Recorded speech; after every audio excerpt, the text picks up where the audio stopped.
नमस्कार. दूरदर्शन प्रस्तुत आरोग्य संपदा या कार्यक्रमामध्ये आपल्या सगळ्यांचं मनपूर्वक स्वागत. दर्शक हो, एखादी व्यक्ती जर शारीरिक आजाराने किंवा मानसिक आजाराने जर ती ग्रस्त असेल तर दैनंदिन जीवनात येणाऱ्या समस्यांना ती पूर्णपणे किंवा पूर्ण क्षमतेने ती समोर जाऊ शकत नाही. आणि अशाच प्रकारचा एक आजार किंवा अवस्था म्हणजे ऑटिझम, त्याला आपण स्वमग्नता असं म्हणतो. तर नेमकं स्वमग्नांसाठी समुपदेशन किती आवश्यक आहे हा विषय आज आपण निवडलेला आहे. या विषयावर मार्गदर्शन करण्याकरता आज आपण आपल्या स्टुडिओमध्ये आमंत्रित केलेलं आहे आकांक्षा देशपांडे मॅडम यांना. नमस्कार मॅडम, स्टुडिओमध्ये आपलं सहर्ष स्वागत. मॅडम बद्दल सांगायचं तर दिव्यांग मुलांच्या म्हणजे 17 वर्षापासून त्या दिव्यांग मुलांच्या विशेष शिक्षिका म्हणून कार्यरत आहेत. मॅडम, आपण चर्चेला सुरुवात करू, कारण आजचा विषय खूप छान आणि असा महत्त्वाचा असा आहे. तर सर्वप्रथम आम्हाला हे सांगा की ऑटिझम स्वमग्नता म्हणजे नेमकं काय?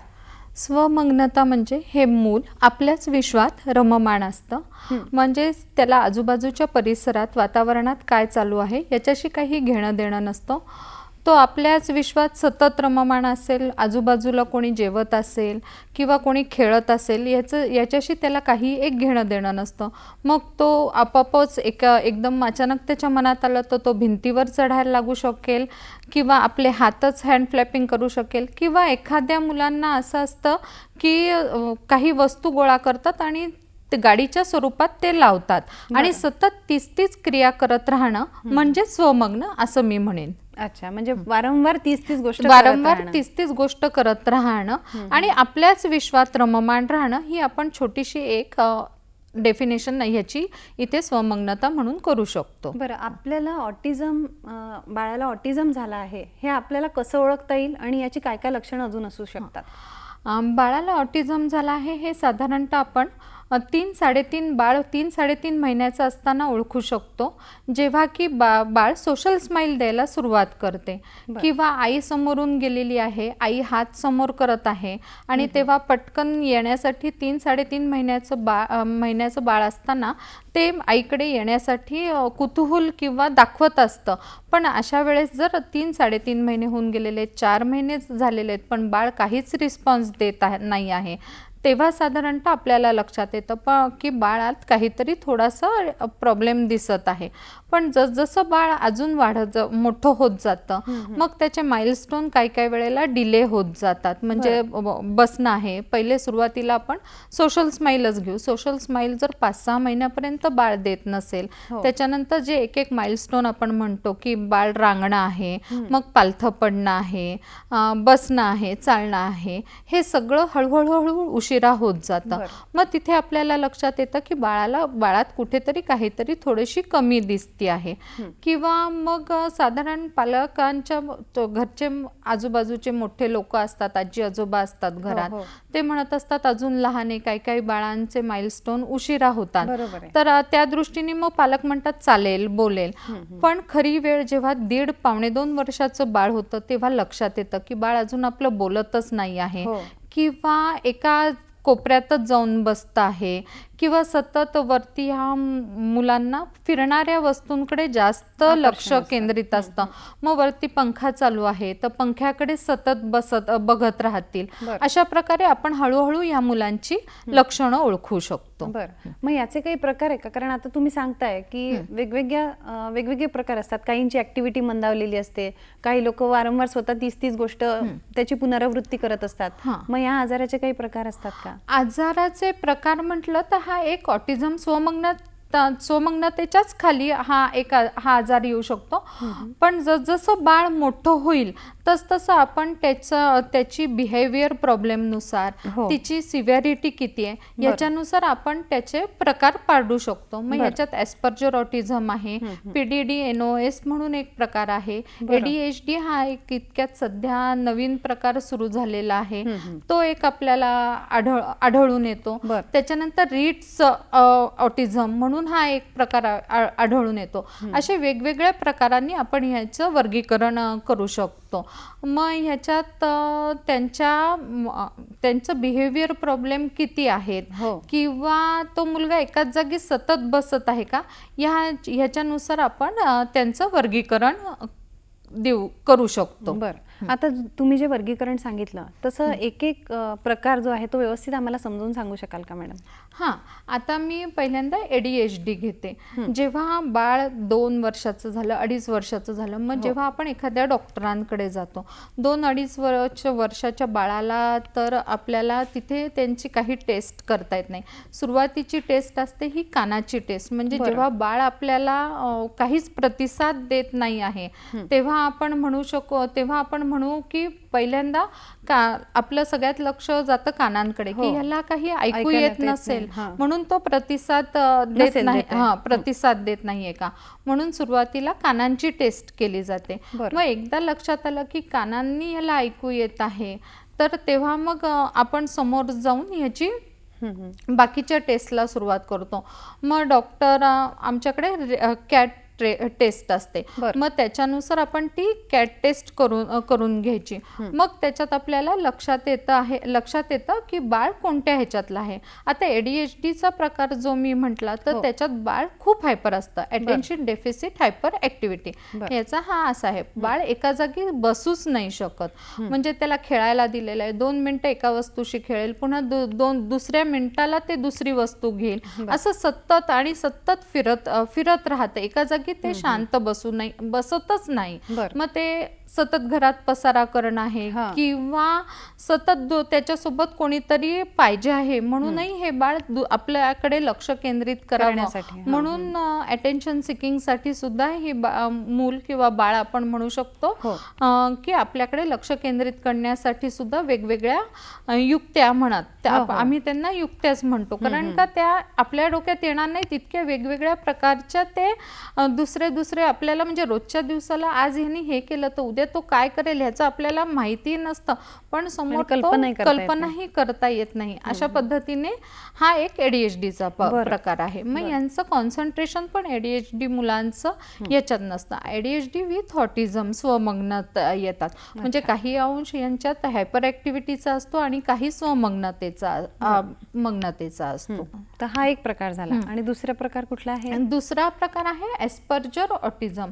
ॲस्पर्जर ऑटिझम मध्ये बिहेवियर थोडंसं, म्हणजे वर्तणूक जे म्हणतो ते थोडंसं डेफिसिट झालेलं असतं, पण ह्यांची जी IQ लेव्हल असते ती खूप छान असते, म्हणजे नॉर्मल मुलांपेक्षा पण वेगळी, म्हणजे चांगली असते का असं म्हणताय का? काही ॲस्पर्जर ऑटिझम मुलांची IQ लेव्हल ही नॉर्मल पेक्षाही चांगली असते, म्हणजे हे अभ्यासात चांगले असू शकतात, एकदा सांगितलेली गोष्ट पटकन ग्रास्प करतात, पण थोडंसं पुन्हा ऑटिझम म्हटलं की स्वमग्नच आहेत, तर हे आपल्याच विश्वात रममाण राहणं आहे, किंवा 4 लोकांच्या त्यांचं सोशलायझेशन जे आहे ते थोडंसं कमी असतं, आणि तिथे आपल्याला एकरूप करू शकत नाहीत किंवा समरूप करू शकत नाहीत. 4 लोकांच्यात ते एकदम समोर जाऊन बोलतील किंवा समोर जाऊन हे करणार नाहीत. पण ॲस्पर्जर ऑटिझम वाले जे बाळ किंवा मूल असतं ते चांगल्या पद्धतीने थोडासा त्याला जास्त नॉर्मल मुलांपेक्षा यांना थोडासा जास्त सपोर्ट केला तर हे छान शिकूही शकतात, आपल्या पायावरही उभे राहू शकतात. हां. आणि मॅडम तुम्ही हायपर ॲक्टिव्हिटीबद्दल आता सांगितलं, तर हायपर ॲक्टिव्हिटीज आणि हायपो याच्यामध्ये ऑटिझमच्या संदर्भात काय सांगाल? हा एक खूप छान प्रश्न आहे. हायपर ॲक्टिव्हिटी आणि हायपो हे ऑटिझममधले दोन प्रकार नाही म्हणू शकत, पण ऑटिझम मधल्यांचं आम्ही ज्यांचं बायफर्केशन करतो की आम्ही सांगताना सांगतो की हा हायपर आहे आणि हा हायपो आहे.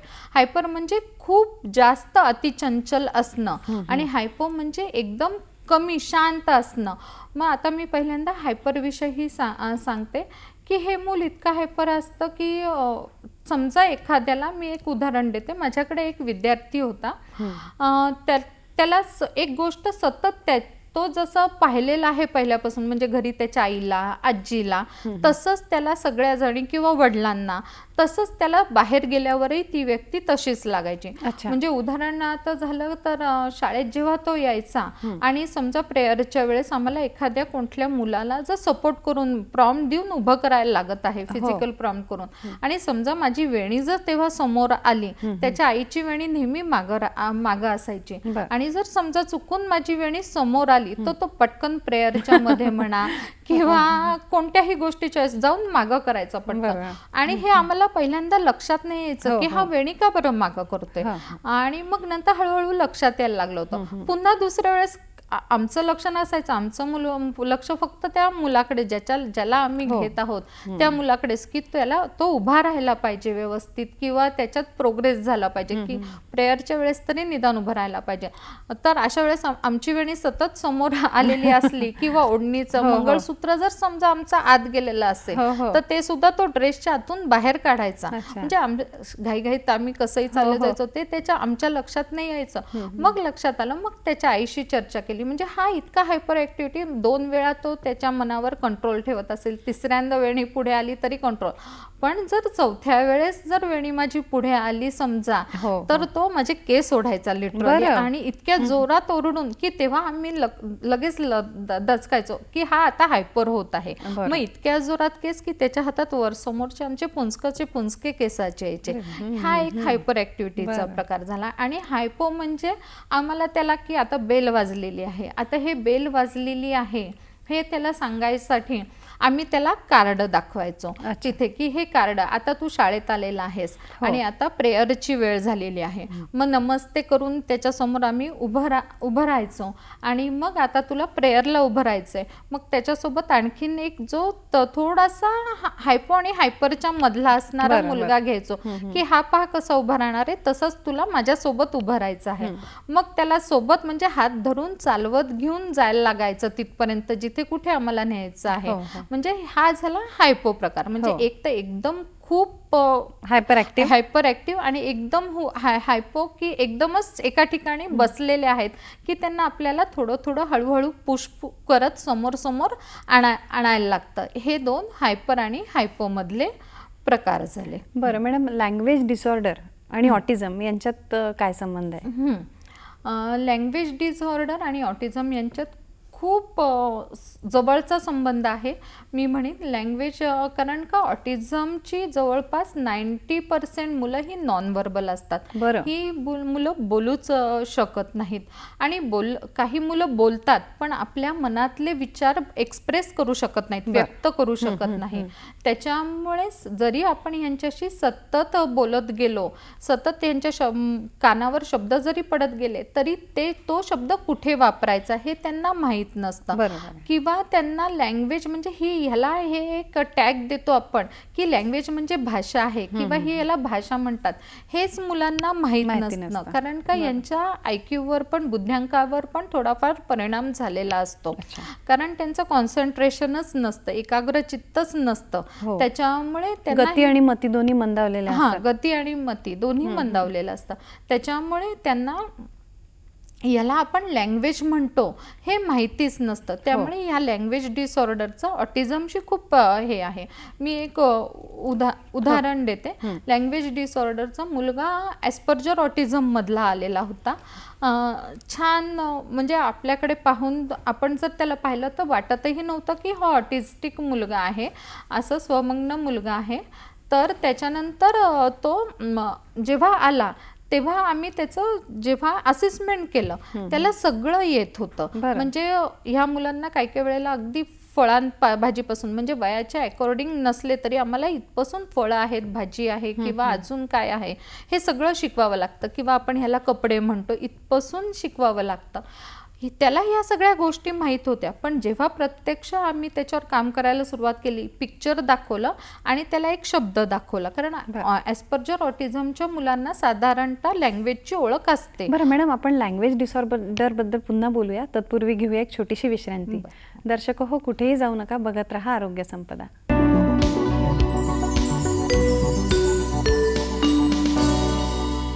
दर्शक हो, आपलं पुनश्च स्वागत. आज आपल्यासोबत आहेत आकांक्षा देशपांडे मॅडम. मॅडम, आपण लँग्वेज डिसऑर्डरच्या बाबतीतलं उदाहरण सांगत होतात. मी हे म्हणत होती लँग्वेज डिसऑर्डरमध्ये की आम्ही त्या मुलाला जेव्हा प्रत्यक्ष काम करायला त्याच्यावर सुरुवात केली, ॲस्पर्जर ऑटिझम किंवा ज्यांचा IQ जास्त चांगला आहे, बॉर्डर लाईनच्या थोडासा वरचा आहे, त्या मुलांना लँग्वेज विषयी माहिती असते. पण हे जेव्हा आम्ही त्या मुलावर प्रत्यक्ष काम करायला सुरुवात केली तर त्याला मी एक फळाचं पिक्चर दाखवलं आणि त्याच्यासोबत दोन शब्द ठेवले होते लिहून की हे कोणतं फळ आहे हे तू इथे मला मॅचिंग करून दाखव, कारण मला लँग्वेज डिसऑर्डर आहे की नाही हा भाषा जाणून घ्यायचं होतं, भाषा समजतो की नाही हे जाणून घ्यायचं होतं. तर त्याच्यामुळे मी त्याला दाखवलं. तर तेव्हा माझ्या लक्षात आलं की ह्याला सगळं ओरली येत आहे, म्हणजे हा सांगतो आहे. काही वेळा तो खुणेनी सांगायचा, व्हर्बल मुलगा होता, बोलणारा होता, व्यवस्थित आपल्या भावना पण व्यक्त करू शकत होता. पण प्रत्यक्ष लक्षात आलं की जेव्हा काम करायला सुरुवात केली की हा शब्द ओळखू शकत नव्हता, म्हणजे त्याला अक्षर ओळख नव्हती. साधारण 10-12 वर्षाचा मुलगा असेल, त्याच्यावर खूप काम झालं होतं. मग हळूहळू मला लक्षात आलं की ह्याला आधी मला अक्षर ओळखच करून द्यायची आहे.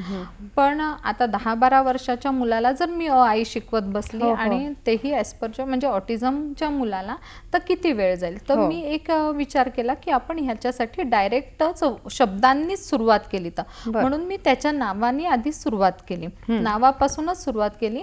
मग मी त्याच्यात हे केलं की आईचे छोटे छोटे कार्ड्स बनवले आणि ते त्याला समजा एक उदाहरण आहे, त्याचं नाव आहे रिया. तर ते रिया नावाचं मी री आणि या असं वेगवेगळे कार्ड बनवले. मग ते त्याला जोडायला लावले, म्हणजे जसं काही पझल्सनुसार आम्ही त्याला शिकवायला सुरुवात केली. मग ह्याच्यातही पॅरेंट्सला, पालकांना विचारावं लागतं की मुलाला इंग्लिशमधनं शिकवायचं आहे का मराठीतनं, कारण का ऑटिस्टिक मुलं साधारण एकच भाषा शिकू शकतात असं आमचं म्हणणं आहे. कारण 17 भाषा जर त्यांना शिकवल्या, इंग्लिश शाळेत, घरी मराठी भाषा असेल किंवा घरी हिंदी असेल आणि शाळेत इंग्लिश, तर तसं होत नाही.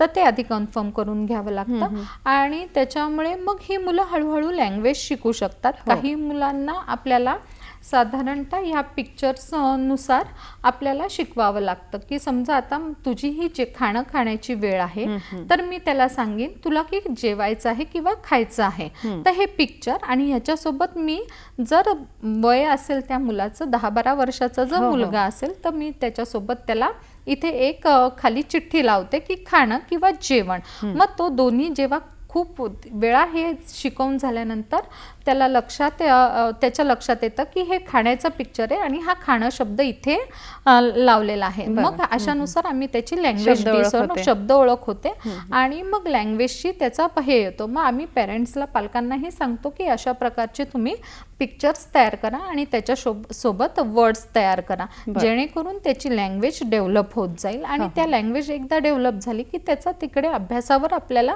उपयोग करून घेता येऊ शकतो. हे झालं मॅडम लँग्वेज डिसऑर्डरच्या बाबतीत. सेन्सरी डिसऑर्डर बाबतीत काय सांगाल? सेन्सरी डिसऑर्डर म्हणजे की आपले जे 5 सेन्स ऑर्गन्स असतात त्याला आपण सेन्सरी डिसऑर्डर म्हणतो. मग काहींना असं असतं की टॅक्टाईलमध्ये असतं की एका विशिष्ट प्रकारचेच त्यांना कपडे म्हणा किंवा एका विशिष्ट प्रकारचा स्पर्श त्यांना चालत असतो. मग असा खूप खडबडीत स्पर्श जर त्याला आवडत असेल तर तशाच प्रकारच्या स्पर्शाद्वारेच तो शिकू शकतो. मग त्याच्यात मग आम्हाला तिथे हे शोधावं लागतं की त्याच्यात कोणत्या प्रकारचा सेन्सरीचा पार्ट थोडासा वीक आहे आणि मग त्यानुसार आम्ही त्याला कोणता प्रकार द्यायचा आहे सेन्सरीसाठी हे विचार करतो. काहींना फक्त पावडर थेरपीने आम्ही उपयोग करतो. जर तो खूप हायपर मुलगा असेल तर पावडर पूर्ण त्याला जो आवडतो स्मेल जो आवडीचा असेल त्या स्मेलनुसार आम्ही त्याच्या अंगावर पावडर मारतो. हातापायापासून सुरुवात करतो आणि आपलं जे स्क्रॉच बाईट असतं त्यांनी खाली फक्त आम्ही त्याला फक्त 2-3 पॉइंटला त्याला स्पर्श ज्ञान देतो आणि त्याच्या ह्यानी तो मुलगा इतका शांत होऊन जातो. म्हणजे खूप हायपर असणारा मुलगा खूप शांत होऊन जातो. आणि तसंच हायपो मुलांसाठी सुद्धा आम्ही हेच वापरतो. फक्त ह्याच्यात त्याचा आता मी इथे वापर केला स्मेलचा. म्हणजे त्याला कोणता स्मेल आवडतो यानुसार आम्ही तिथले फ्रॅग्रन्सेस बदलत जातो. आणि मग जर हायपर मुलासाठी जर स्क्रॉच बाईट वापरलेला आहे तर तिथे मला हायपो मुलासाठी वेगळं कापूस सुद्धा वापरावा लागतो. म्हणजे सौम्य स्पर्श वापरावा लागतो कारण तो आधीच हायपो आहे आणि त्याला अजून रखरखीत त्यांनी दिलं ना तर तो अजून हायपो होतो. तर त्याच्यासाठी आपल्याला थोडासा सौम्य स्पर्शाने त्याच्या ब्रेनला स्टिम्युलेशन मिळतं. तर हे ह्या अशा प्रकारे सेन्सरीचा. काहींना कानाचा सेन्सरीचा प्रॉब्लेम असतो. आम्ही त्याला ऑडिटरी म्हणतो. म्हणजे फटाक्यांचा आवाज आहे किंवा रोजच्या आवाजापेक्षा थोडासा वेगळा आवाज म्हणण्यापेक्षा मोठा आवाज जर जास्त खूप जोराने आला तर तो मुलगा हायपरही होऊ शकतो. म्हणजे दुसऱ्यांचे केस ओढणं आहे, दुसऱ्यांना मारणं आहे असंही करू शकतो. तर अशा प्रकारे ह्या सेन्सरीचं आपण बायफर्गेशन वर्गीकरण करू शकतो. अच्छा. आणि मॅडम या मुलांचा आपण ब्रेन कसा काय ऍक्टिव्हेट करू शकतो? ह्या मुलांच्या ब्रेन ॲक्टिव्हिटीसाठी मी सांगेन की वेगवेगळ्या प्रकारच्या ब्रेन जिम आम्ही उपयोगात आणतो. किंवा समजा आता सुरुवातच इथून करूया. एक उदाहरण देते. माझ्याकडे एक मुलगी आलेली होती आणि तिला 5 वर्षाची होती. फिजिकली प्लस हे मेंटली म्हणजे फिजिकल आणि प्लस ऑटिझमची. म्हणजे फिजिकलही डिसेबल्ड होती ती आणि मेंटली ऑटिझम होती. आणि तिला सुरुवातीला आली तर मांसाचा गोळाच होती माझ्याकडे आली. म्हणजे फक्त आपल्या पायांवर उड्या मारत यायची, चालूही शकत नव्हती. तिला थेरपी हे केलं आणि मग तिच्यासाठी मी सुरुवातीला तिला बसवायचं एका जागी. याच्यासाठी एका जागी एकदा बसली, कॉन्सन्ट्रेशन सुरू झालं की ते आपोआप तिचा ब्रेन स्टिम्युलेट होतो. म्हणजेच ब्रेनला चालना मिळायला लागते. काहीतरी ब्रेनला उत्तेजन मिळतं की आपण काहीतरी करायला पाहिजे.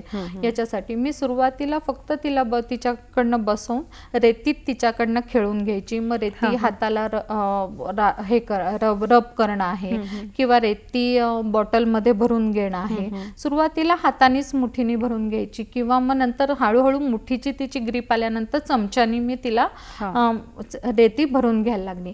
आणि त्याच्यानंतर तिला हळूहळू मोठा मणी द्यायला लागली ओवायला. आणि आपल्याला या छोट्या छोट्या गोष्टी वाटतात पण ह्यांनीच मुलांचा ब्रेन स्टिम्युलेट होतो. कारण यांना एका जागी बसायची सवयच नसते आणि काही काम करायची. कारण पेरेंट्सला माहित नसतं सुरुवातीला की या मुलांकडनं काय करून घ्यायला पाहिजे आहे.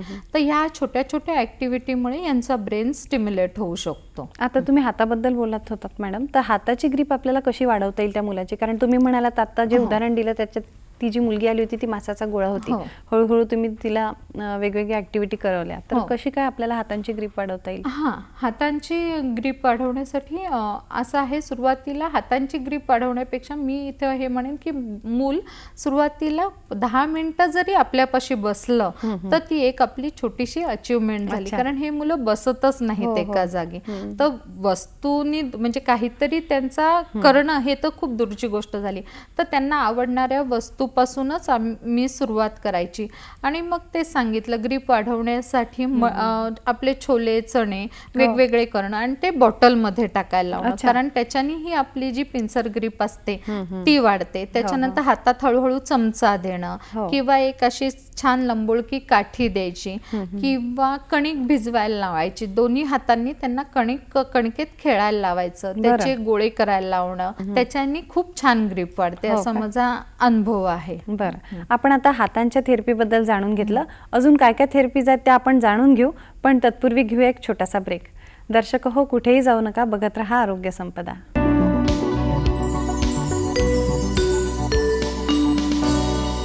दर्शक हो, आपलं पुनश्च स्वागत. आजचा आपला विषय आहे स्वमग्नांसाठी समुपदेशन किती आवश्यक. मॅडम, तुम्ही हँड थेरपीबद्दल बोललात, तर अजून वेगळ्या कोणत्या थेरपीज आहेत ज्याचा उपयोग आपल्याला करता येईल? हँड थेरपी झाली, त्याच्यानंतर एक ब्लँकेट थेरपी असते. बरं. तर मुलगा जेव्हा खूप हायपर होतो तेव्हा काहीच आम्ही करू शकत नाही अशा वेळेस, की तो दुसऱ्यांना मारतो आहे किंवा स्वतःला मारतो आहे, स्वतःचे काही काही वेळेला कपडे सुद्धा काढतो. मग अशा वेळेस आम्ही ब्लँकेट, जे पूर्वी कंबळ म्हणून उपयोगात येतं ब्लँकेट, तर ते घेतो आणि मुलाला छान आधी पावडर लावून देतो आणि इतकं पॅक करतो, इतकं टाईट त्याला कंप्रेशन देतो पॅक, की त्याचे हातपाय हलू शकणार नाहीत. अशा वेळेस तो बाहेर निघण्याचा प्रयत्न करतो, पण त्याला निघता येत नाही. तर त्याच्यामुळे त्याला तिथे जिथे प्रेशर पाहिजे आहे तिथे त्या प्रेशर पॉईंटने आम्ही त्याला ब्लँकेटमध्येच वरून प्रेशर देतो. त्याच्यामुळे तो शांत होऊन जातो. ही सगळ्यात खूप छान थेरपी आमच्या ह्याच्यात आहे. ब्लँकेट थेरपी म्हणतो त्याला. त्याच्यानंतर पावडर थेरपी तर नेहमीच उपयोगात येते. त्याच्यानंतर ऑडिटरी म्हणून एक सिस्टीम असते. ज्या मुलाला जे गाणं आवडत आहे, समजा एक हायपो मुलगा आहे, माझ्याकडे आलेला होता, हायपो मुलगा आहे आणि त्याला कर्कश आणि धंगडधिंगावाली खूप गाणी आवडायची आणि आम्हाला तेच पाहिजे होतं, की थोडंसं त्याला ऍक्टिव्ह करायचं होतं, कारण तो गुळाच्या गणपतीसारखा बसला राहायचा. म्हणजे आम्हाला ओढत आणावं लागायचं, त्याचे हात मला घेऊन, की तुला आता हे करायचं आहे. म्हणजे रायटिंग, पेन्सिल पकडणं तर दूरच, पण एखादी ऍक्टिव्हिटी करायसाठी मला त्याला काही वेळेला मी कडेवर सुद्धा घेऊन यायची 5-6 वर्षाच्या मुलाला. तर ते तुला हे करायचंय किंवा त्याच्यासोबत डान्स करून असं करून. तर अशा वेळेस आम्हाला त्या ऑडिटरी सिस्टीमचा जास्त फायदा होतो. आणि मला लक्षात आलं की त्याला खूप धांगडधिंग्यावाली गाणी आवडत होती. तर मग मी त्याच्या कानात इयरफोन टाकून त्याला ती तिथे ऐकवायची वाजवून. तर त्याच्यामुळे काय व्हायचा, तो थोडासा जो एकदम बसलेला मुलगा असायचा तो थोडासा ऍक्टिव्ह व्हायला लागला, हे माझ्या लक्षात आलं. मग तो ऍक्टिव्ह व्हायला लागल्यानंतर हळूच मग त्याला आवडीच्या जे काही आवडत असेल त्या ऍक्टिव्हिटी मी त्याला करायला द्यायची. अशा ह्याने मला त्या ऑडिटरी सिस्टीमचा इतका उपयोग छान झाला. तसंच हायपर मुलासाठी, काही हायपर मुलांना खूप धांगडधिंग्यावाली पण आवडतात, पण मोस्टली काही हायपर मुलांना खूप शांत गाणी किंवा ओम लावून दिलेलं आहे. तर मग त्यांची जी हायपर ऍक्टिव्हिटी असते ती खूप कमी होते. तर ही एक ऑडिटरी सिस्टीम म्हणून आहे. तर थेरपी म्हणू शकतो किंवा सिस्टीम म्हणू शकतो. त्याचाही आपल्याला इथे फार खूप छान उपयोग होतो या मुलांच्या विकासाच्या वाढीसाठी. बरं, एक तुम्ही ब्लँकेट थेरपी सांगितली मॅडम, त्याच्यानंतर पावडर थेरपी सांगितली, सँड थेरपी मगाशी सांगितली. या व्यतिरिक्त आता तुम्ही विशेष शिक्षिका म्हणून कार्यरत आहात आणि तुम्ही यांचा फायदा करून घेता आपल्या रोजच्या ऍक्टिव्हिटीज मुलांमध्ये करताना. तर घरी जर पालकांना काही घरगुती काही अशा जे घरचे लोक करू शकतील अशा काही इलाज आहेत का? घरगुती हेच आहे की वॉटर थेरपी एक असते, किंवा मी पालकांना हे सांगते की मी जेव्हा मुलाचं सेशन घेत आहे तेव्हा तुम्ही माझ्या समोर बसा, म्हणजे मी कशा पद्धतीने मुलाकडून करून घेते हे सांगते. एक वॉटर थेरपी म्हणून पण असते, ती मोस्टली मी पेरेंट्सला घरी करायला सांगते. एक तर खूप हायपर मुलगा असेल तर त्याला पूर्ण एखाद्या मोठ्या छान टबात तुम्ही सोडून द्या, त्याला त्याच्यात तिथे जी आवडीच्या वस्तू असतील छोट्या छोट्या त्या द्यायच्या, सोबत एक वाटी द्यायची आणि त्या वाटीत त्या वस्तू गोळा करायला लावायच्या, पुन्हा ती वाटी रिकामी करायची पाण्यात. ही एक वॉटर थेरपी झाली. आणि हे जे आपले फेशियल हे असतात तिथे ते पॉइंट्स आहेत, या पॉइंट्सवर आपले इंजेक्शन, फक्त सुई घ्यायची नाही समोर, आणि त्याच्याद्वारे ह्या पॉइंट्सवर त्यांना मोठं प्रेशर, म्हणजे 10 ml ची किंवा 20 ml ची सिरिंज घेऊन या प्रेशर पॉइंटवर जर ते पाणी मारलं तर त्या मुलाचा ब्रेनही स्टिम्युलेट होतो. आणि ही हायपर मुलासाठी जास्त उपयोगी थेरपी आहे. त्याच्यानंतर एक मड थेरपी म्हणून पण येत आहे. मुलाला आता सध्या जर माती नसेल मिळत तर मग मी कणिक किंवा मैद्याचा इथे वापर करतो आम्ही, आणि मुलाला ती कणिक आणि मैदा भिजवायला देऊन लावून त्याला जितकं त्याच्यात हातांनी पायांनी जितकं खेळता येईल म्हणजे जेणेकरून त्याचे हात आणि पायाचं व्यायाम होईल असं सांगतो. म्हणजे पूर्ण शरीराला लावलं तरी चालतं. आणि त्याच प्रकारे हे इथले हे सगळे जे पॉइंट्स आहेत, फेशियल पॉइंट्स, त्याला सुद्धा आम्ही त्या थेरपीचा उपयोग करून घेऊ शकतो. तर घरी जे आम्ही शाळेत किंवा सेंटरवर जे घेतो तेच मी पॅरेंट्सला सांगते की त्याच थेरपीचा तुम्ही घरी पण उपयोग करून घ्या. माझं सेशन चालू असताना तुम्ही समोर जर बसल्यात तर तुम्हाला लक्षात येईल की मॅडम कधी कोणत्या वेळेस काय करत आहेत. कारण 1 तासाच्या किंवा 2 तासाच्या सेशन मध्ये सुद्धा तो मुलगा कधीतरी हायपर होतो. मग अशा वेळेस पटकन माझ्याकडे सगळं सामान असतं तेव्हा मी पटपट काय करू शकतो हे पॅरेंट्सला सुद्धा आम्ही तिथे प्रत्यक्ष बसवून शिकवतो. बरं, आता तुम्ही घरगुती औषधांबद्दल किंवा इलाजांबद्दल सांगितलं, तशी काही औषधी असतात का मॅडम या ट्रीटमेंटसाठी? नाही, ह्याला औषध अजून असं नाही आहे. फक्त मुलाला शांत करण्यासाठी काही पालक होमिओपॅथिक म्हणा किंवा अशी औषधं देतात. पण असं पर्टिक्युलर असं अजून औषध निघालेलं नाही. कारण हा आजार नसून ही एक डिसऑर्डर आहे. त्याच्यामुळे आपण त्याची सिव्हिरिटी कमी करू शकतो, पण औषध असं अजून तरी निघालेलं नाही याच्यासाठी. आता ज्या तुम्ही सगळ्या थेरपी सांगितल्या त्या किती प्रमाणात उपयोगात येतात पोरांना, म्हणजे किती टक्केवारीनुसार? कारण की आता आपण ह्या सगळ्या वेगवेगळ्या थेरपीज वापरतोय पोरावर, तर त्याचा फायदा होतो का पोरांना आणि किती टक्के होतो? मुलांना याचा फायदा जरूर होतो. फक्त मुलाची सिव्हिरिटी कशी आहे आणि त्यानुसार या थेरपीचा फायदा होतो. म्हणजे प्रत्येक मुलाला वॉटर थेरपीच उपयोगाची पडेल असं नाही मी सांगू शकत. काही मुलाला पावडर थेरपी उपयोगाची पडेल, काही मुलाला ब्लँकेट थेरपी, कारण त्याला त्याचा टेक्स्चर आवडत असेल. शेवटी हा सेन्सरीशी रिलेटेड भाग झाला, त्याच्यामुळे त्याला काही मुलाला ब्लँकेट थेरपी उपयोगात पडेल. पण ह्या मुलांमध्ये या वेगवेगळ्या जर थेरपीचा आपण वापर केला तर मुलाची जर हायपर असेल तर त्याला आपण कमी प्रमाणात, म्हणजे तो जर 100% हायपर असेल तर त्याचं प्रमाण आपण कमी करत 50%, 40% त्याची हायपर ॲक्टिव्हिटी कमी करू शकतो असं मी म्हणेन. आणि जर मुलगा 100%च हायपोच असेल, म्हणजे एका जागी बसून हालतच नसेल, तर आपण त्याला इतकं हे करू शकतो की मी दिसल्यानंतर असं किंवा कोणतीही त्याची थेरपिस्ट दिसल्यानंतर त्याला लक्षात येईल की आपल्याला हिच्यासोबत या ॲक्टिव्हिटी करायच्या आहेत. तर एक वेळ अशी येते की तोच आपलं सगळं सामान आणून ठेवतो आणि पटपट घे आणि मला मोकळं कर, अशीही त्याची भावना होऊ शकते. म्हणजे होते की हे झालेलं आहे, माझं रायटिंग झालंय, तो वही बाजूला करेल, माझं क्ले लावून झालेलं आहे तर लगेच आवरून ठेवेल आणि आता मला सोडून. काही गोष्टी खूपच पॉझिटिव्ह असतात यांच्यात. तर आपण अशा प्रकारे ही थेरपीचा उपयोग होऊ शकतो. बरं मॅडम, बऱ्याच पालकांना वाटतं की माझ्याच मुलाला हा डिसऑर्डर किंवा ही अवस्था का आली, तर मग याबद्दल काय सांगाल? कारण ते पण चिंतेत असतात, बाकीची नॉर्मल मुलं त्यांना दिसत असतात.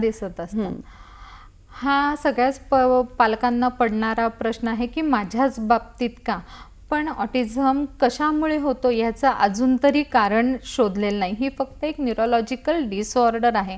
अजून याच्यावर बरंच संशोधन चालू आहे की हा कशामुळे होतो, पण अजून ह्याचं संशोधन अजून सक्सेसफुल झालं नाही की हा कशामुळेच होतो. मी हेच म्हणेन की तुमच्यात देवानी ती ताकद पाहिली आहे की तुम्ही या मुलांना वाढवू शकता चांगल्या प्रकारे. रादर दॅन नॉर्मल मुलांपेक्षा तुम्ही जास्त या मुलांचा सांभाळ करू शकता. मी माझ्या प्रत्येक पॅरेंट्सला हेच सांगते की देवानी तुम्हालाच का निवडलं, का तर इतर पालकांपेक्षा तुमच्यात ती कुवत आहे म्हणूनच तुम्हाला हे निवडलं, म्हणून तुम्हाला दिलेलं आहे. हेच एक उत्तर मी इथे प्रत्येक वेळेस पॅरेंट्सला सुद्धा देत असते. तर त्याचा स्वीकार करा आणि आपलं बाळ असं आहे म्हणून रडत न बसता त्याच्यातली कुवत शोधा. तुम्ही त्याच्यातली कुवत जर शोधली, त्याच्यात काय ॲबिलिटीज आहेत, ह्याच्यात या मुलांच्यातही सुप्त गुण दडलेले असतात.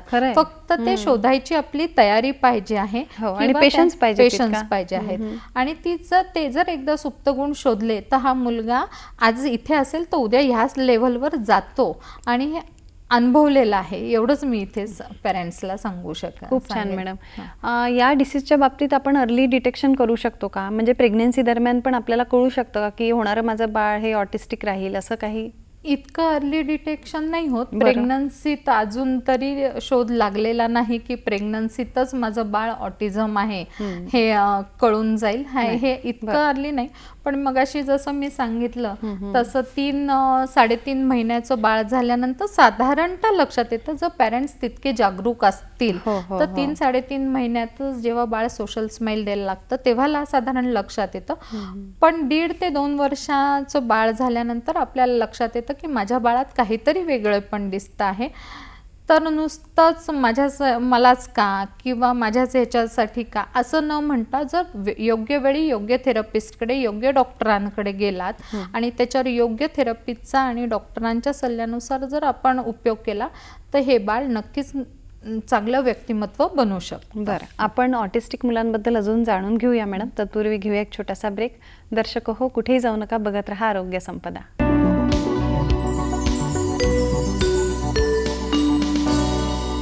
दर्शक हो, आपलं पुनश्च स्वागत. मॅडम, आपला मुलगा ऑटिस्टिक आहे हे आपल्याला लपवायचं आहे समाजापासून की सांगायचं आहे, काय सांगाल? खूप छान प्रश्न आहे, कारण नेहमीच पालकांकडनं येणारा हा प्रश्न आहे. ऑटिझम आहे मुलगा तर लपवू नये असं मी म्हणणे, कारण तो एक माणूस आहे, ती एक व्यक्ती आहे. 2 हात 2 पाय 2 डोळे दिलेली आहे. फक्त बुद्धीचा थोडासा कमी हे दिलेला आहे म्हणून लपवायची गरज नाही. उलट माझ्या बाळाला ऑटिझम आहे आणि मी त्याच्यावर असं काम करून आज तो इतका मोठा झालेला आहे हे आपण समाजाला सांगावं असं माझं म्हणणं आहे. एक उदाहरण देईन. माझ्याकडे एक मुलगी येत होती. खूप हायपर असणारी होती की म्हणजे ती आल्यानंतर की काय करून काय नाही, सुरुवातीला मलाही प्रश्न पडायचा की कोणत्या गोष्टी लपवाव्या आणि कोणत्या तिच्या समोर आणाव्यात. कारण 1 सेकंद सुद्धा न बसणारी मुलगी होती. कधी कधी माझे ड्रेस सुद्धा फाडलेले आहेत, माझं हाड बोनही फ्रॅक्चर झालेले आहेत. इतकी हायपर होती. मग मला तिचं ॲनालिसिस करावं लागलं. मग ती कशामुळे शांत होते हे मी शोधत गेले. तिला कणकेत खेळायला, पिठात खेळायला मग मी खूप सारं पीठ घेऊन ठेवायची, पाणी घेऊन ठेवायची आणि सुरुवात तिची तिथपासून करायची. मग हळूहळू लक्षात आलं की ते पिठाचं आणि एक ह्या मुलांचं असतं की एकाच गोष्टीत जास्त वेळ रमत नाहीत. तर पिठाशी खेळून झाल्यावर तिला दुसरं काहीतरी लागायचं लगेचच. आणि तिचं एक होतं की हातात सतत दोरी लागायची काहीतरी आणि ती सतत फिरवत राहायची. आणि या मुलांचं हँड स्प्लॅपिंग, फिरवणं हे सतत असतं काही ना काही. तर ती म्हणजे कणिक जरी भिजवायची तरी ती दोरी सुद्धा त्या कणकेत जायची, ती अशी ओढून काढायची. मग माझ्या लक्षात आलं की आपण ह्याच दोरीचा का वापर करू नये, काहीतरी तिच्यात असेल. मग हळूहळू ती कणिक भिजवायसाठी पहिले 1 सेकंद न बसणारी मुलगी 5 मिनिटं 2 मिनिटं करत करत बसायला लागली. अशी 10-10 मिनिटं ती बसायला लागली.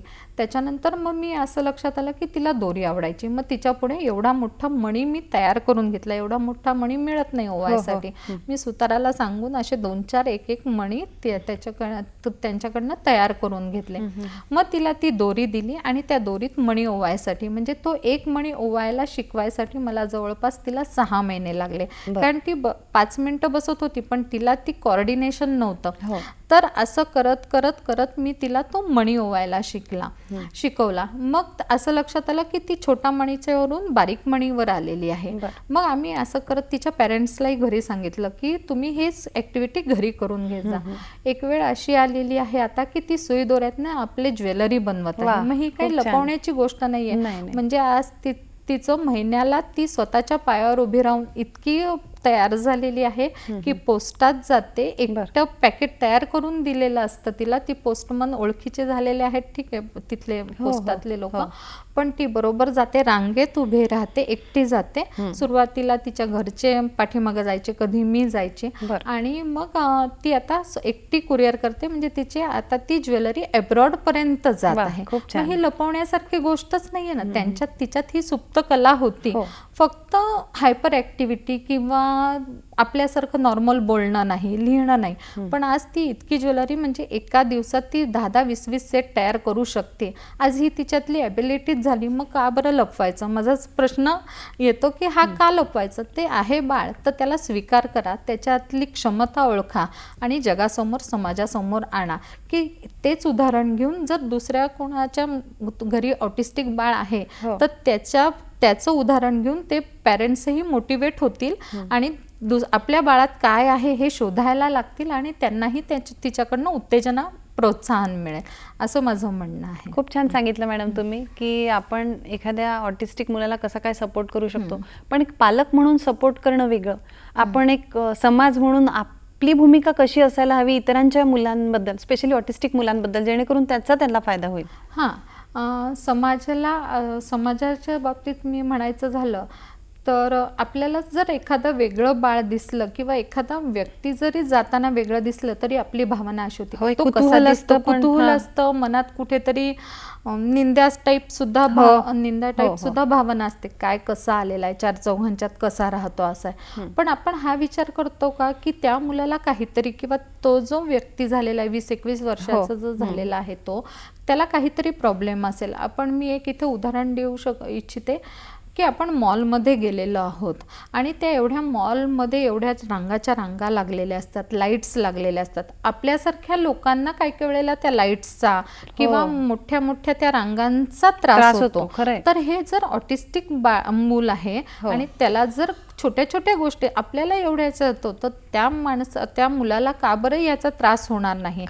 तर इथे मी समाजाला हे सांगू शकेल की त्याला काय प्रॉब्लेम आहे किंवा तो असा का वागतो हे आधी जाणून घ्या आणि मग त्याच्यावर जे काही तुम्हाला बोलायचं आहे ते नंतर बोला. हे माझं खूप कळकळीचं आहे, कारण मी पाहते ना की आम्ही जर समजा गार्डनमध्ये किंवा आम्ही कुठे जर या ऑटिस्टिक मुलांना घेऊन गेलो तर आमच्याकडे बघण्याच्या नजरा सुद्धा कशा असतात हे आम्ही अनुभवलंय, म्हणजे पेरेंट्स सोबत सुद्धा, म्हणजे आणि शिक्षकांसोबत सुद्धा. एका मुलाला आम्ही गार्डनमध्ये घेऊन जात होतो, तोच खूप हायपर होता, आम्हाला गार्डनमध्ये न्यायचंच होतं त्याला, कारण त्याला घसरगुंडी घसरता येत नव्हती किंवा त्या शिड्यांवर चढणंही त्याला खूप कठीण वाटत होता. जवळपास 15 वर्षाचा मुलगा होता. तो रस्त्याने चालतानाही खूप हायपर झाला होता. शेवटी आम्ही काय केलं, 2 टीचर समोर 2 टीचर मागं पाळणा करत आम्ही त्याला नेलं. पण एकाने आम्हाला नंतर आमच्या मागं गार्डनमध्ये येऊन विचारलं, काय एवढी मेहनत करताय त्या मुलावर, द्या ना सोडून, शेवटी करणार काय. तेव्हा आम्हाला किती वाईट वाटतं हे. म्हणून मग आम्ही त्याला म्हटलं, मग त्याच समोरच राहत होते त्या गार्डनच्या. मग जेव्हा जेव्हा तो मुलात प्रोग्रेस झाला आम्ही नेऊन दाखवलं, म्हटलं पहा आज तो घसरगुंडी शिकतो. आम्ही तेव्हा जर तसं सोडून दिलं असतं तर तो आज कसा उभा राहिला असता. आज तोच मुलगा पेट्रोल पंपावर काम करत आहे, आज कॅशियर म्हणून पेट्रोल पंपावर काम करत आहे आणि ते करताना सुद्धा त्याला तिथे खूप अडचणी आल्या नाहीत असं नाही. पण समाज कसा असतो की याला समजत नाहीये, 10 रुपये कमी दिले तरी चालतील, पण मी ते अगदी गर्वाने सांगू शकते की तो 1 रुपया सुद्धा कमी कोणाकडनं घेत नाही आणि 1 थेंब पेट्रोल कमी घालत नाही, कारण त्याला त्याला प्रॉपर शिक्षण दिलं गेलेलं आहे. तर हे समाजाने थोडंसं समाजाचा बघण्याचा दृष्टिकोन बदलला पाहिजे आहे असं मी म्हणेन. बरं मॅडम, मला तुम्ही सांगितलं की तो व्यवस्थित पैसे घेतो आणि तितकंच पेट्रोल टाकतो जितकं सांगितलं गेलेलं आहे, तर मग अशा मुलांना आपल्याला साक्षर करता येतं का? साक्षर करता येतं, पण आपल्यासारखे खूप साक्षर होत नाहीत. साक्षर होतात, मग तेच की त्याच्यातली ॲबिलिटी शोधा. त्याला म्हणजे हा पेट्रोल पंपाचं तेच उदाहरण मी घेऊन सांगते. त्याला पैसे मोजणं किंवा पैसे खेळणं हे आवडत होतं, जेणेकरून सिक्कॅन टाईपचं वस्तू ज्या आम्ही त्याला ॲक्टिव्हिटीसाठी वापरत होतो, मग त्याचाच वापर आम्ही केला. मग त्याला पैशाची ओळख करून दिली, बाजारात घेऊन गेलो.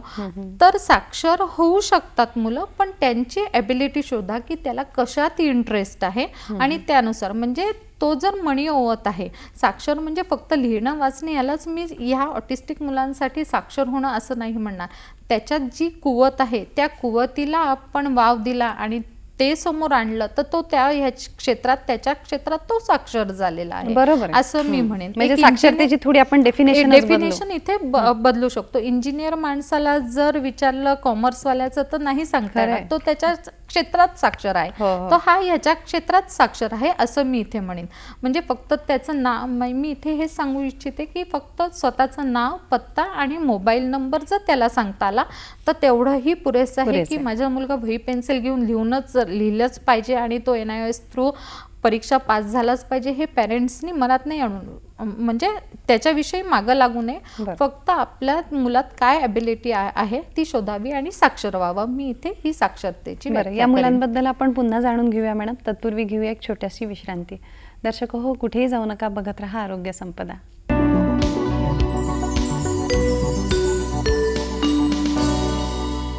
दर्शक हो, आपलं पुनश्च स्वागत. मॅडम, ऑटिस्टिक मुलांसाठी शासनाच्या काही योजना आहेत का? शासनाच्या योजना म्हणजे या मुलांसाठी UDID हे एक कार्ड निघालेलं आहे. बरं. जसं आपलं आधार कार्ड असतं तसंच यांच्यासाठी हा एक UDID कार्ड असतं. हो. त्याच्यात यांना रेल्वे कन्सेशन मिळतं. मुलांना सोबतच्यांना रेल्वे कन्सेशन मिळतं आणि जो पर्सन असतो त्याला फ्रीमध्ये हे मिळतं. तसंच ST मध्ये सुद्धा आहे. अशी एवढीच सध्या योजना आणि आलेली यांच्या आहे. काही वेगळ्या शाळा असतात का? हो, त्या मुलांच्या IQ नुसार किंवा त्याची सिव्हिरिटी माइल्ड, मॉडरेट, सिव्हिअर आणि बॉर्डरलाईन या सिव्हिरिटीनुसार आपण यांच्यासाठी स्पेशल शाळासुद्धा असतात. तिथे मग occupational therapy, speech therapy, physiotherapy आणि स्पेशल एज्युकेशन आणि सायकोलॉजिस्ट असं मिळून आपण एक पूर्ण टीम ह्या मुलांवर काम करत असते. तर यांच्यासाठी विशेष शाळासुद्धा असतात. आणि आता नॉर्मल शाळेत या मुलांना घेणं बंधनकारक CBSEनी केलेलं आहे की इन्क्लुझिव्ह एज्युकेशन म्हणतो. सगळ्यांसमवेत आपण यांना आपल्यासोबत शिक्षण द्या, आपल्यासोबत वाढवा आणि आपल्यासोबत जगवा. ही एक ह्या वर्षीची पासून नवीन उपक्रम सुरू झालेला आहे. तर नॉर्मल शाळेत सुद्धा हे मुलांना घेतात. फक्त त्यांची सिव्हिरिटी पाहून नॉर्मल शाळा की स्पेशल शाळा तर भरपूर आहेत या मुलांसाठीच्या. बरं. बऱ्याचशा पालकांना वाटतं मॅडम की माझ्या पश्चात काय, कारण माझं मूल स्वावलंबी होईल की नाही, तर याबद्दल काय सांगाल? कारण पालक किती दिवस त्यांच्यासोबत राहतील? बरोबर आहे. खूप चांगला प्रश्न आहे. नेहमीच येणारा प्रश्न आहे हा. पालकांच्या पश्चात तर मी असं म्हणेन ह्याच की फक्त आईवडिलांची सवय न लावता घरात जर त्याला बहीण भाऊ आहेत किंवा चुलत बहीण भाऊ आहेत किंवा समाजात अजून तुम्हाला असं वाटतंय की माझ्या मुलाला हे चांगल्या पद्धतीने माझ्यानंतर सांभाळू शकतील किंवा बघू शकतील, तर त्यांची सगळ्यांची सवय ह्या मुलांना लावा. कारण पेरेंट्स काय करतात, कुठे त्यांना फंक्शनला न नेणं, बाहेर न नेणं असंही करतात. फक्त आई वडील किंवा भाऊ असेल याचीच सवय लागते. पण तसं न करता तुम्ही त्यांना समाजात आणा. ज्या तुमच्या पश्चात तुम्ही कोण याला सांभाळणार आहे किंवा अशा मुलांसाठी हॉस्टेल आहेत. मी एकच म्हणेन, जर तुम्हाला दोन जर अपत्य असतील तर ह्याच्या नावावर जेवढी जास्त संपत्ती तुम्हाला करून ठेवता येईल तेवढी संपत्ती करून करून पहिल्यांदाच याची तजवीज करावी. कारण समाजाचं हेच आहे की जर पैसा असेल तर कोणीही सांभाळू शकेल, जरी हॉस्टेलमध्ये असेल तर. मी प्रत्येक पॅरेंट्सला, माझ्याकडे येणाऱ्या यांना हाच सल्ला देते की तुमच्या नंतर जर तुम्ही ह्याची जर पैशाची सोय जर भक्कमपणे केलेली असेल तर कोणीही सांभाळायला तयार राहील. कारण मी उदाहरण पाहिलेलं आहे, म्हणजे आता इथे तर त्याच्यामुळे मी हेच सांगेन की पैशाची सोय तुम्ही प्रॉपर वेनी करून ठेवा. तर यांच्यासाठी हॉस्टेल सुद्धा आहेत किंवा मग कोणीही सांभाळू शकतं. आतापर्यंत तुम्ही बऱ्याच ट्रीटमेंट सांगितल्या मॅडम, तर यापैकी सगळ्यात चांगली अशी कुठली ट्रीटमेंट आहे? सगळ्यात चांगली अशी म्हणता येणार नाही. प्रॉपर एका टीमने जर तुम्ही वर्क केलं, जर त्या मुलाला स्पीच थेरपीची गरज आहे तर तुम्ही स्पीच थेरपीच द्या. त्याला जर सेन्सरीचं जास्त हे आहे, इश्यू आहे, तर तुम्ही त्याला सेन्सरीची ऑक्युपेशनल थेरपिस्टची हे द्या. त्याच्यानंतर विशेष शिक्षणाची पण खूप गरज असते. कारण जे आपण नॉर्मल मुलांना जशा पद्धतीने शिकवतो तसं ह्या मुलांना शिकवून चालत नाही. ह्याच्या वेगवेगळ्या थेरपी शिक्षण असतं. जसं की मी सांगितलं, हे व्हिज्युअल शेड्यूलसाठी मी इथे उपयोग करते की तुला आता शाळेत तू आलेला आहेस, मग शाळेत आल्यानंतर तुला काय करायचं आहे, तर शाळेत आल्यानंतर तू हे अभ्यास करायचा आहे, तर तुला पेन्सिल पकडून, पेन पकडून तुला लिहायचं आहे किंवा तुला रीडिंग करायचं आहे. अशा प्रकारे तुम्ही ह्या व्हिज्युअल शेड्यूलचा वापर करून, किंवा ह्यालाच आपण पिक्चर एक्सचेंज कम्युनिकेशन म्हणू शकतो. मगाशी मी म्हटलं की मोस्टली मुलं नॉन व्हर्बल असतात. मग ते त्यांचं कम्युनिकेशन कसं वाढवाल, तर मी जर हे पिक्चर दाखवत आहे तर थोड्या दिवसानंतर अशी वेळ येते की हा मुलगा माझ्याकडे हे पिक्चर घेऊन येतो, म्हणजे आता त्याची ही अभ्यासाची किंवा लिखाणाची वेळ झाली आहे हे त्याला कळतं, सांगता येतं. म्हणजेच हे त्यांनी माझ्याशी कम्युनिकेशन केलेलं आहे.